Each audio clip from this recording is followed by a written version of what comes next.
Quarter 25-26 results వచ్చాయి. పరీక్ష రాసినప్పుడు పిల్లలు ఎంత టెన్షన్లో ఉంటారో మేము కూడా అంత టెన్షన్లో ఉంటాం.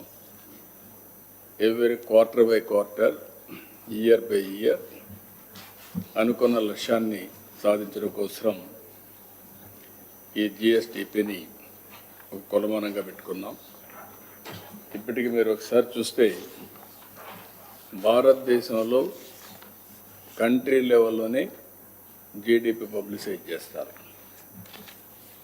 ఇంతవరకు ఏ రాష్ట్రం కూడా చేయడం లేదు.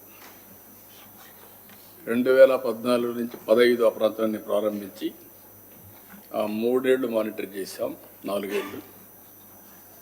మళ్ళీ ఇప్పుడు వస్తానే మళ్ళీ ఈ యొక్క ఎక్సర్సైజ్ స్టార్ట్ చేశాం. దీనికి ప్రధానమైన కారణం ఎన్నికల సమయంలో ప్రజల్లో ఒక అనుమానం, ఈ రాష్ట్రాన్ని మళ్ళీ నిలబెట్టగలుగుతారా, ఎన్ని సంవత్సరాలు పడుతుంది అని అందరికి అనుమానం ఉండేది. నన్ను కూడా డైరెక్ట్ క్వశ్చన్స్ అడిగేవాళ్ళు. అయితే నేను ఒకే మాట చెప్పాను ఆ రోజు, చేయలేమని పారిపోలేం. ఇన్ని సంవత్సరాలు ప్రజలు ఇచ్చినటువంటి గౌరవాన్ని, వాళ్ళ అభిమానాన్ని మళ్ళీ ఎంత కష్టమైనా సరే ఈ రాష్ట్రాన్ని నిలబెట్టాల్సిన బాధ్యత మా పైన ఉంది, చేస్తామని చెప్పాను. దాన్ని ప్రజలు నమ్మారు.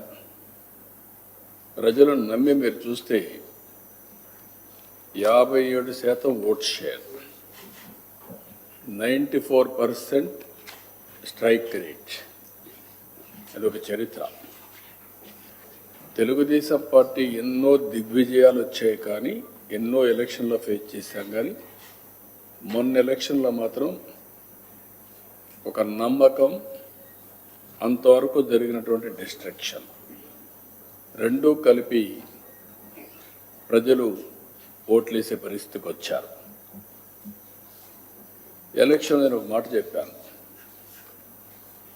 సమిక్షేమం, అభివృద్ధి, సుపరిపాలన, ఈ 3 నాందిగా పెట్టుకొని మళ్ళీ ఇచ్చేస్తామని చెప్పాం. ఆ రోజు